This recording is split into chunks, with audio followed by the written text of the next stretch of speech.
Army IDF को alert रहने के लिए कहा है। वो कह रहे हैं कि लेबनान में घुसकर मार सकती है। यह भी बात कही जा रही है कि इजरायली सेना लेबनान में दाखिल हो सकती है। हजारों टैंकों ने बॉर्डर की ओर कूच कर दिया है। जो तस्वीरें मैं आपको दिखा रही थी वो बॉर्डर की तरफ जा रहे हैं टैंक्स। सीमा पर अतिरिक्त बख्तरबंद वाहन भी भेजे गए हैं। और यह भी आपको बताऊं कि इजरायली रक्षा मंत्री जो हैं योव गैलेंट, उनका यह बयान आया है। वो ये कह रहे हैं कि ग्राउंड ऑपरेशन के लिए पूरी तरह से हमारी सेना तैयार है।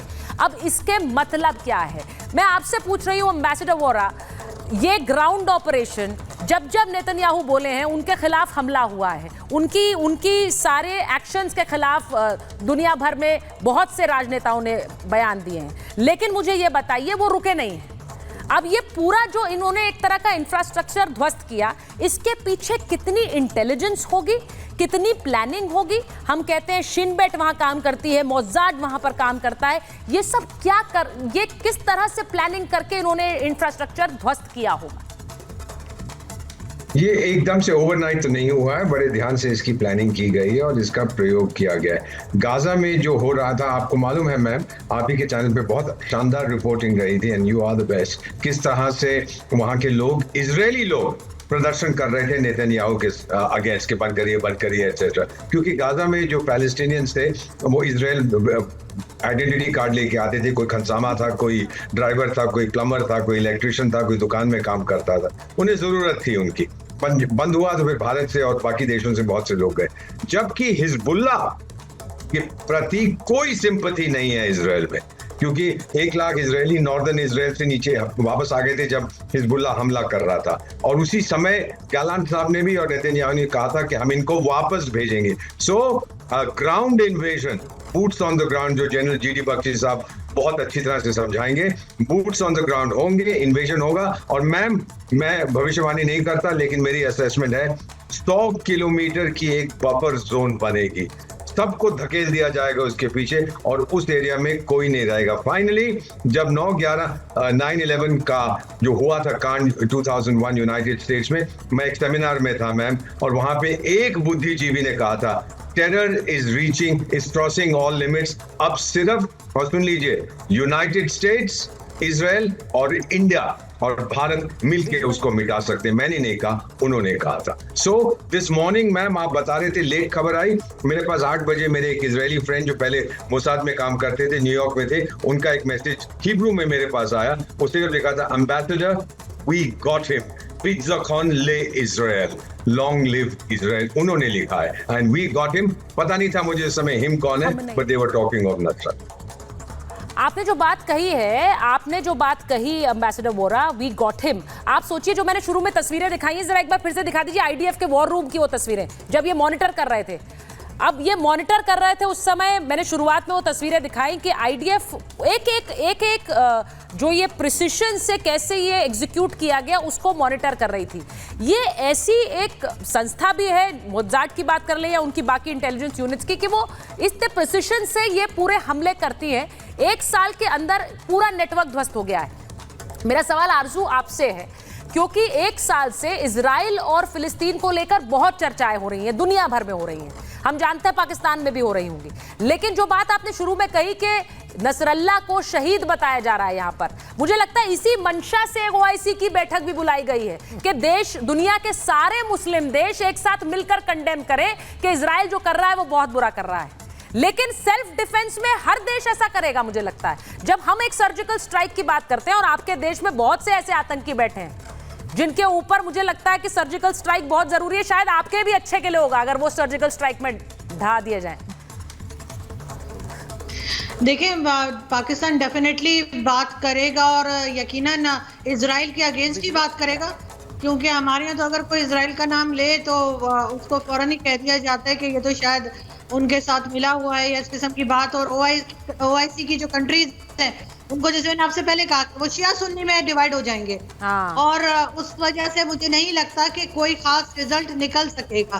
पाकिस्तान को भी इसी तरफ जाना पड़ेगा जिधर सऊदी अरब जाएगा, और अगर सऊदी अरब ईरान का साथ नहीं देगा या इस तरफ नहीं जाएगा तो पाकिस्तान भी यही करेगा। तो यहाँ पर इस वक्त जो लड़ाई है वो इजराइल के साथ नहीं, इस वक्त नई बात शुरू हो जाएगी, वो शिया सुन्नी कॉन्फ्लिक्ट शुरू हो जाएगा। तो पाकिस्तान में लोग अभी से बात करना शुरू हो गए हैं और जाहिर है कि इसराइल को लेकर तो पाकिस्तान वही करेगा जो सऊदी अरब कहेगा। वैसे तो सऊदी अरब अभी इसराइल से बात करने जा रहा था, तब भी पाकिस्तान लग यही रहा था कि अगर उन्होंने यानी सऊदी अरब ने अगर काम शुरू कर दिया, बात शुरू कर दी इसराइल से, तो पाकिस्तान को भी करना पड़ेगा। और इसी वजह से ईरान और कई दूसरी कंट्रीज अच्छा, आप जो बात बता रही हैं आरजू जी, आप जो बात बता रही हैं, मैं उस पर जरा एक बात उसको आगे बढ़ाती हूँ। कर्नल सिंह वो ये कह रही है कि अगर पाकिस्तान कहाँ साथ देगा, सऊदी अरब को तो ब्लेसिंग बता दी है नेतन्याहू ने, यानी उनका सीधा मतलब यह है कि सऊदी अरब उनके साथ है। सऊदी अरब आतंकवाद के खिलाफ खड़ा हो रहा है, सऊदी अरब वहीं जाएगा जहां अमेरिका होगा। ये भी बात पूरी दुनिया मुझे लगता है जानती है। तो आपको लगता है कि एक ओआईसी की बैठक में कोई मोर्चा खोल पाएंगे नेतन्याहू के खिलाफ? आरजू जी, मैं आपको रिक्वेस्ट करूंगा, आप बात कर रही हैं कि कोई आपके यहाँ से सो कॉल्ड बड़ा अच्छा काम करके ज़िंदगी में स्वर्ग से धार गया है। इंसानियत की बात क्यों नहीं करता पाकिस्तान में कोई? उस टेररिज्म को कंडेम क्यों नहीं कर सकता जिससे आप खुद तकलीफ में हैं? आपके यहाँ 22-23 सो कॉल्ड टॉप टेररिस्ट मारे गए हैं, जिसको कि पूरा पाकिस्तान सेलिब्रेट कर रहा था। उनके बारे में क्यों नहीं अच्छी बात कही जा सकती कि यस, टेररिज्म को आप ख़त्म करना चाहते हैं? आगे बात चलिए आगे बढ़ा लेते हैं कि 4 कंट्रीज़ इकट्ठे हो जाएंगे, चाहे वो आपके कहने से, वो आपने पहले भी ट्राई किया है, वो तो आपने देखा था कि हमास चीफ के टाइम भी मीटिंग बुलाई गई थी, हुआ कुछ नहीं था। देखिए, आज जो है मुस्लिम ब्रदरहुड के नाम पर लोगों को बेवकूफ़ नहीं बनाया जा सकता। हर कंट्री का अपना इंटरेस्ट इन्वॉल्व है, उसकी अपनी ग्रोथ इन्वॉल्व है, उसकी अपनी इकॉनमी इन्वॉल्व है, उसकी अपनी पढ़ाई लिखाई इन्वॉल्व है। वो अपने आप में बढ़ना चाहते हैं और उन्हें मालूम है कि किसी भी तरह की लड़ाई का अगर वो पार्ट बनते हैं तो वो 20 साल पीछे जाएंगे। कोई नहीं चाहता, none of the crown princes today wants, कि किसी भी बेवकूफ़ी में आकर, अरे भाई ईरान के खमेनी साहब, अगर आप पूरी दुनिया को लड़वाना चाहते हैं, आप तो अपने हाइड आउट के एड्रेस दीजिए जहां आकर आपसे बात करी जाए। आप क्यों हाइड आउट में हैं? ये जितने टॉप टेररिस्ट लीडर्स हैं, ये सब हाइड आउट्स में क्यों हैं? दूसरी कंट्री में क्यों हैं? एक्चुअली आप बताइए, आप अगर लोगों के लिए लड़ना चाहते हैं, इंसानियत के लिए लड़ना चाहते हैं, मैं तो कह रहा हूं, इवन हालांकि बड़ी गलत है मेरे मुंह से सुनते हुए, मेरे को शर्म आती है कि आप धर्म के नाम पर अगर लड़ना चाहते हैं, सामने तो आइए। ये तरीका क्या है कि लड़ाई लड़नी है कहीं और रहना है कहीं और क्या करोड़ों अरबों की संपत्ति के साथ रहना है?